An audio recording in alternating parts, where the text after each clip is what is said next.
What's going on, everybody? Welcome back to another episode of Guns and Tactics. My name is Rex, and today we're going to be talking about the Swampfox Liberty optic.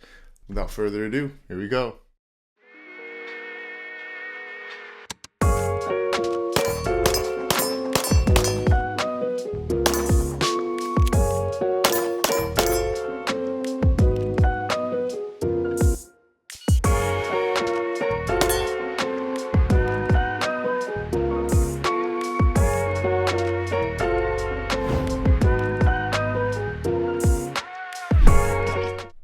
Now, before we start, make sure you hit that subscribe button in the lower right corner of your screen, hit that bell button so you get notified every time we drop a video, and make sure to share it with your friends. I've been running this particular optic on my Glock 19X for the last, I want to say the last 3 or 4 months, if not longer. So the Liberty is a smaller brother to the Justice.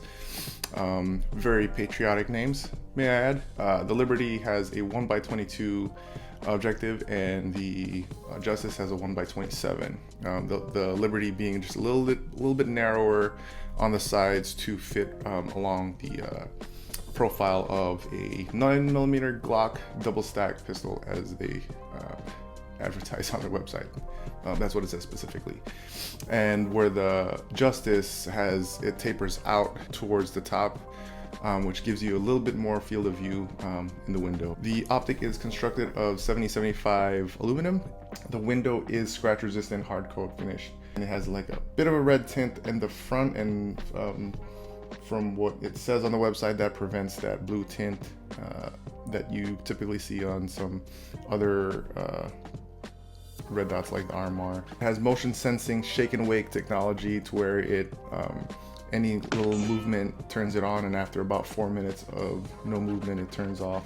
Or you could just turn it off manually by holding the down button. The 3 MOA dot is really clear. There was a little bit of a bloom, but it wasn't an issue at all.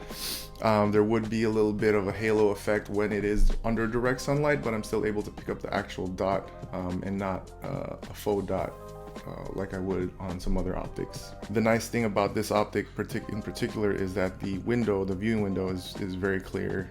There's no distortion on the edges, no fisheye effect that you get from that you would see on other optics. The brightness buttons are on the left hand side of the actual optic itself. Battery tray is located up top, so you're able to swap batteries with no issues at all, and it is able to maintain 0 when you do that. Adjustment knobs are above and on the right. There's no audible clicks or anything like that, so I do suggest that you mark your adjustments to make sure that there's no deviation or movement from when you're shooting. The footprint is a industry standard Trijicon RMR. If you already have a milled slide for an RMR, you won't even need to change things up with a different platform. It fits snugly in my dynamic weapons slide, which is milled for an RMR.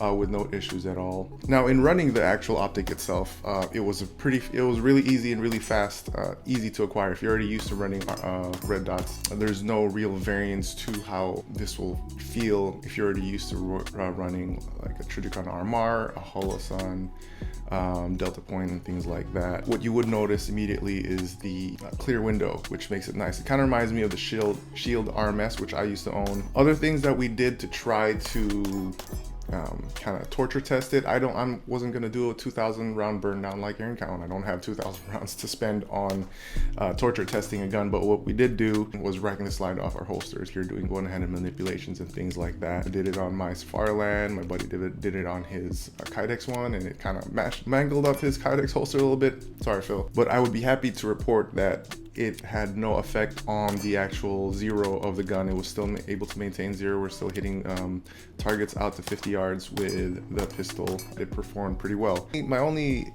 issue, if it is even an issue for me, is just the coating. It kind of just looks cheap.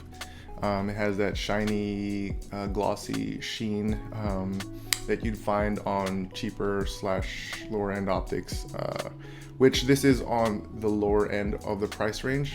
But that also makes this more affordable to a lot of other people that don't want to have to spend $400, $500, $600 on a red dot optic. The retail price for this optic is about $250. You could find them up for about $200 on Rainier Arms and other online retail stores.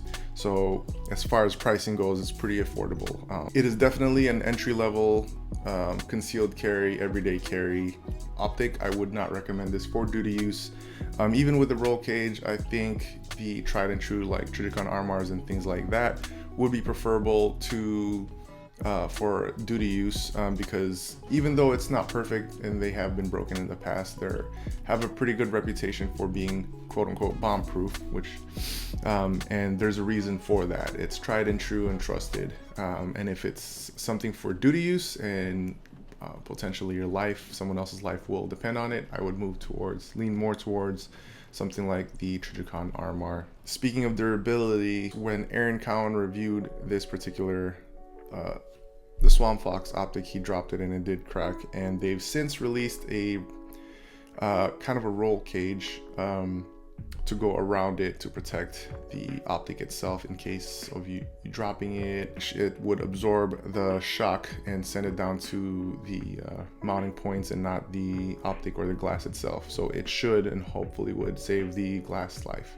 Even with the protective shroud, Holosun does provide a 50,000 round warranty that covers any damages to the optic that you didn't cause yourself intentionally and things like that.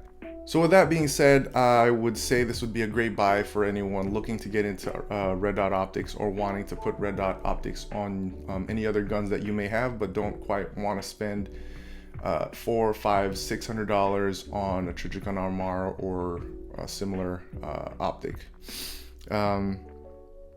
At $200 to $250 is a great entry price into the red dot world. And that about does it for my review of this particular optic. I hope you guys enjoyed this video. If you have any questions or want to see any more videos like this, want to see something different, leave a comment down below, hit that subscribe button, thumbs up, like, share it, do all that good stuff. Like my little Pew Life tee. Does it look familiar? Get some testing in, but yeah, that's who she is. Want this shirt? I'll leave a link down below. Shameless plug. Follow us on Instagram at Guns and Tactics. Follow me on Instagram at Mr. Pew Life. I'll see you guys next time. Peace. We work really hard to make content that we hope you as a shooter would enjoy. Subscribe to our channel, check out our featured videos and playlists, and if you have a question firearms related, go ahead and send an email to the address shown on the screen to be entered into our monthly QA series.